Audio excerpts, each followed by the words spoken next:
भारत माता की भारत माता की भारत माता की।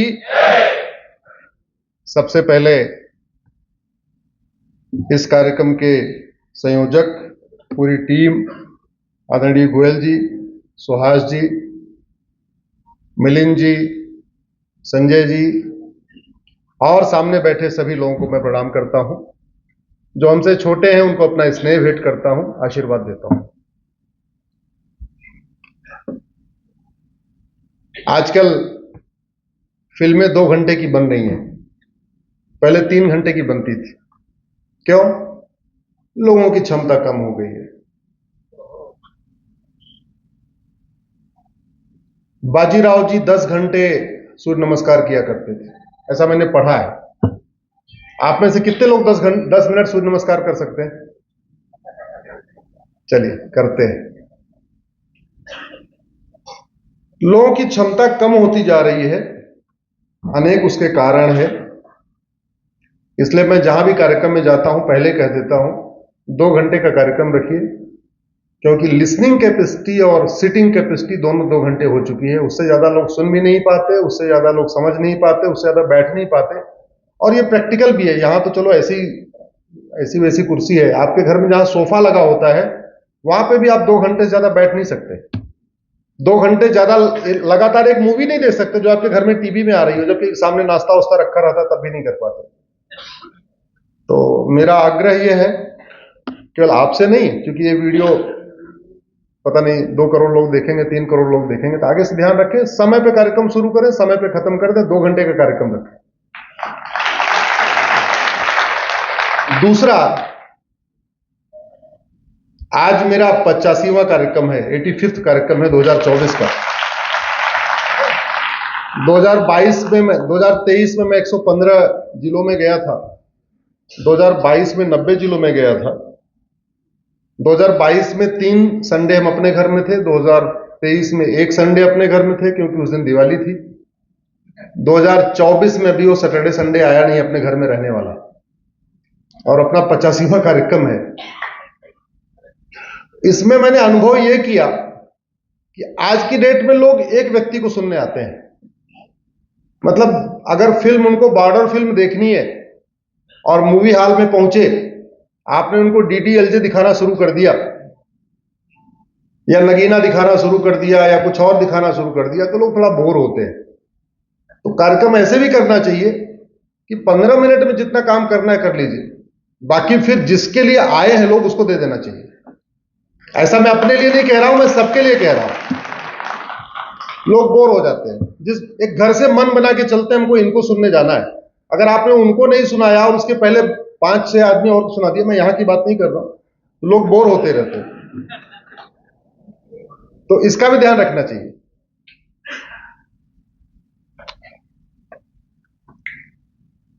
आज आपका ये 25वां वर्ष है, मेरा सामाजिक जीवन में 25वां वर्ष है।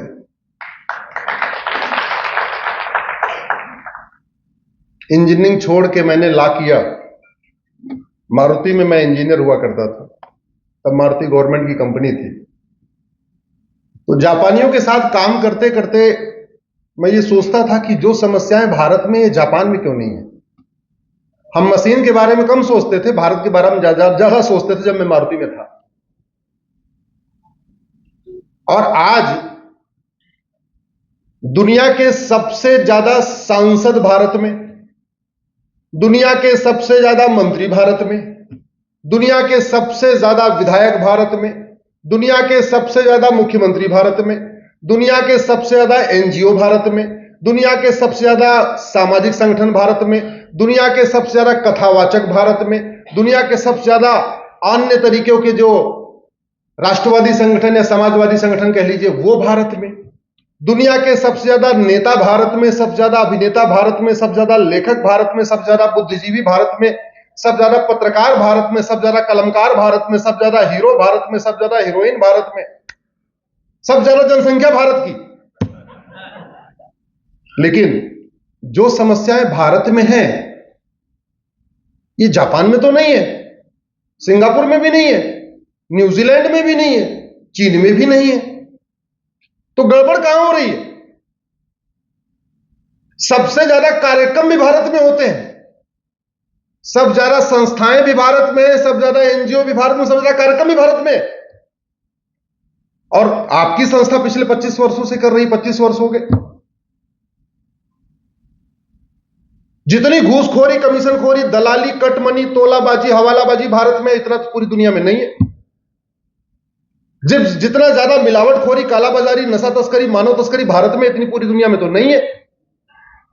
जितना अवैध निर्माण भारत में, इतना पूरी दुनिया में नहीं है। जितना लफ्ज जिहाद, लैंड जिहाद, मजार जिहाद, दरगाह जिहाद भारत में, इतनी पूरी दुनिया में तो नहीं है। जितना माओवाद, नक्सलवाद, कट्टरवाद, जिहाद, मजहबी उन्माद भारत में, इतना पूरी दुनिया में तो नहीं है। जितना धोखा, फरेब, जासूसी, गद्दारी, मक्कारी भारत में, इतनी पूरी दुनिया में तो नहीं है। और भारत देवी देवताओं का देश है, महर्षियों का देश है, ऋषियों का देश, मनीषियों का देश, छत्रपति शिवाजी महाराज का देश, शंभूजी महाराज का देश, गुरु गोविंद सिंह का देश, महावीर, भगवान महावीर का देश, गौतम बुद्ध जी का देश, भगवान राम का देश, भगवान कृष्ण का देश, युधिष्ठिर का देश। फिर यहां इतनी समस्या आ क्यों रही है? कभी समस्याओं की वाई एनालिसिस करिएगा तो हो क्या रहा है? भारत में केवल समस्याओं पे चर्चा हो रही है, संसद में समस्या पे चर्चा हो रही है, विधानसभा में समस्या पे चर्चा हो रही है, टीवी पे समस्या में चर्चा हो रही है, अखबार में समस्या लिखी हुई है। जितने अखबार हैं, दुनिया के सब ज्यादा अखबार भारत में छपते हैं, अखबार में समस्या लिखी होती है और या उसका मूल कारण और अस्थायी समाधान। जोर से बोलिए जरा। समस्या। टीवी पे जो डिबेट होती है, समस्या पे ज्यादा चर्चा होती है, समस्या का रूट का क्या है, परमानेंट सोल्यूशन क्या है, इस पे चर्चा होती है। समस्या पे समाधान। मैं आज इस पवित्र भूमि को साक्षी मान के, जहां त्र्यंबकेश्वर भी हैं, कृष्णेश्वर भी हैं, सिद्धि विनायक भी हैं, अष्ट विनायक भी हैं, संत ज्ञानेश्वर भी हैं, सबको साक्षी मान के कह रहा हूं कि भारत की 80% समस्याओं का समाधान केवल और केवल नियम कानून को बदल के ठीक किया सकता है। 80% समस्याओं का समाधान। उसमें भी सबसे ज्यादा केवल दो काम करना है, शिक्षा में संस्कार देना है और कानून का खौफ पैदा करना। जैसे कुम्हार मिट्टी बनाता है तो क्या करता है, एक हाथ नीचे एक हाथ ऊपर, अंदर वाला हाथ शिक्षा देता है, संस्कार देता है, मिट्टी को ऊपर उठाता है और ऊपर वाला हाथ दबा के रखता है कि ज्यादा उठने ना पाए। यही तो करता है ना। हमने शिक्षा व्यवस्था बदली, ना हमने कानून का खौफ पैदा किया। भूल गए अपने इतिहास को, भूल गए अपने भूगोल को। आज सड़कों पे कब्जा हो रहा है, रेलवे लाइन के किनारे कब्जा हो रहा है, पहाड़ियों पे कब्जा हो रहा है, बंदरगाह के किनारे झुग्गियां बनती जा रही हैं, एयरपोर्ट के किनारे, बंदरगाह के किनारे, आर्मी की जहां आर्मी एरिया होता है वहां आप देखिएगा लगातार अवैध निर्माण हो रहा है, झुग्गियां बन रही वहां। क्यों? चीन में तो ऐसा नहीं होता, सिंगापुर में तो ऐसा नहीं होता, जापान में तो ऐसा नहीं होता, कोरिया में तो ऐसा नहीं होता, दुनिया के कई देशों में ऐसा नहीं होता। अरे बाकी तो छोड़ो, दुबई में नहीं होता, अबू धाबी में नहीं होता, बहरीन में नहीं होता, कुवैत में भी नहीं होता। जितना विभत्स तरीके से बलात्कार भारत में हो रहा है, जहां हम नवरात्रा मनाते हैं, जननी जन्मभूमि से स्वर्गादिप गरीयसी का सूत्र यहां से निकला, यत्र नारस्ति पूज्यते रमन्ते तत्र देवता का सूत्र यहां से निकला, सर्वमंगल मांगल्य का सूत्र यहां से निकला। वहां इतनी हत्या क्यों हो रही है, इतना बलात्कार क्यों हो रहा है, इतना अपहरण क्यों हो रहा है? क्योंकि न शिक्षा में संस्कार है, न कानून का खौफ है। और शिक्षा व्यवस्था बदलने के लिए आपको रॉकेट साइंस नहीं करना है, केवल और केवल अपनी पुरानी वाली शिक्षा को लागू कर देना है। कानून व्यवस्था बदलने के लिए आपको रॉकेट साइंस नहीं करना, अरे छत्रपति शिवाजी महाराज की कानून व्यवस्था पढ़ लो, रानी अहिल्याबाई होलकर की कानून व्यवस्था पढ़ लो, युधिष्ठिर जी का कानून व्यवस्था पढ़ लो, विक्रमादित्य जी की कानून व्यवस्था पढ़ लो।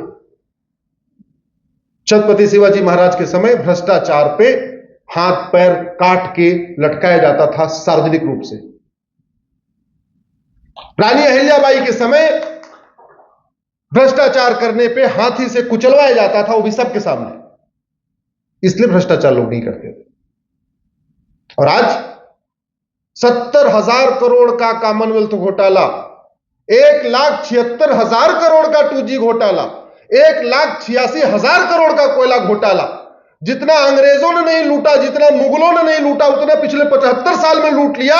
और फिर केवल तू मैं आरोप प्रत्यारोप, नूरा कुश्ती, बतौलेबाजी, तू चोर मैं सिपाही वाला खेल हो रहा। हुई क्या किसी को आजीवन कारावास, फांसी हुई किसी भ्रष्टाचारी को? क्या गूगल करिएगा, चीन के कानून मंत्री को फांसी हुई है।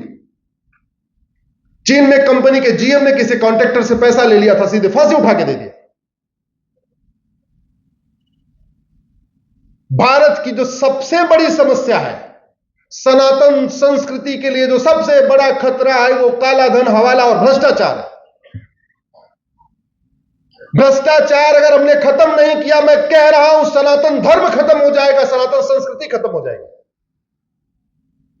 घुसपैठिए बॉर्डर पे 2,000 रुपए दे के अंदर आ रहे हैं, वो 2,000 कौन लेता है? जिसकी ड्यूटी है बॉर्डर पे सिक्योरिटी करने की।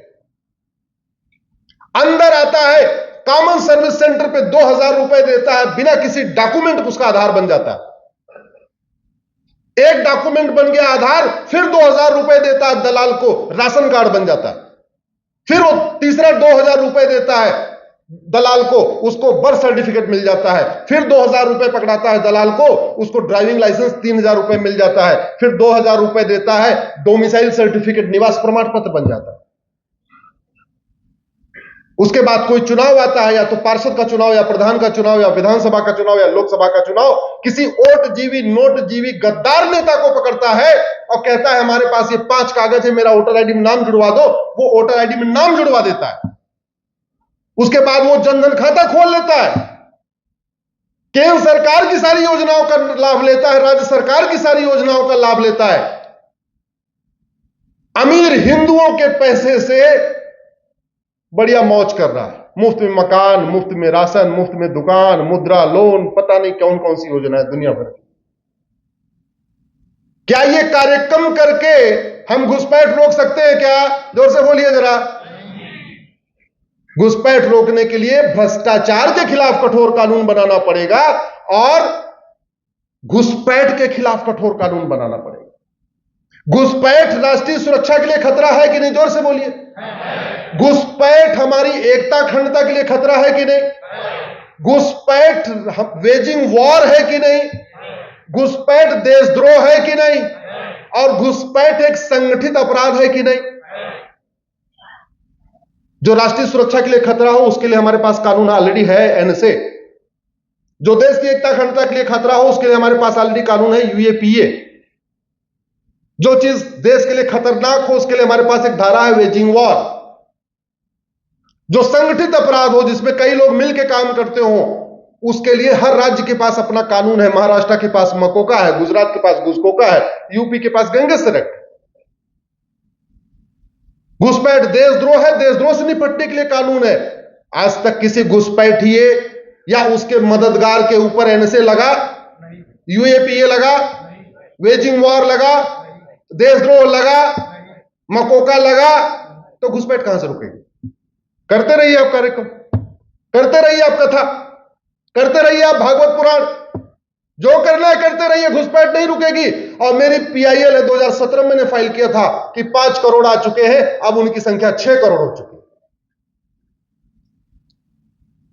भारत के कई शहर इस समय आग के गोले पे हैं। जितनी झुग्गी बस्तियां हैं, उनकी डेमोग्राफी बदलती चली जा रही है। आपके धारावी की डेमोग्राफी पहले 80-20 थी, आज की डेट में रिवर्स हो गई है, 20-80 हो गई है। आप अपने पुणे के आसपास की झुग्गी बस्तियों को देख लीजिएगा जाके। और डेमोग्राफी बदलने का 3 कारण है, घुसपैठ, धर्मांतरण, जनसंख्या विस्फोट, और ये तीनों के तीनों केवल और केवल कानून से रोके जा सकते हैं, बाकी और कैसे भी नहीं रोके जा सकते। आप 1 लाख एनजीओ और बना लीजिए, 1 लाख कथा और करा लीजिए, 1 लाख जगह 1 लाख और कुछ और कर लीजिए, 1 लाख नए चैनल और खोल दीजिए, 1 लाख नए अखबार और खोल दीजिए, 1 लाख नए सांसद विधायक मंत्री बना लीजिए, जब तक घुसपैठी और उनके मददगारों की 100% संपत्ति जब्त करने के लिए घुसपैठी और उनके मददगारों की नागरिकता नहीं खत्म होगी, जब तक घुसपैठी और उनके मददगारों का आजीवन कारावास, फांसी नहीं होगा, तब तक घुसपैठ नहीं रुकेगी, और घुसपैठ नहीं रुकेगी तो भारत की बर्बादी निश्चित है।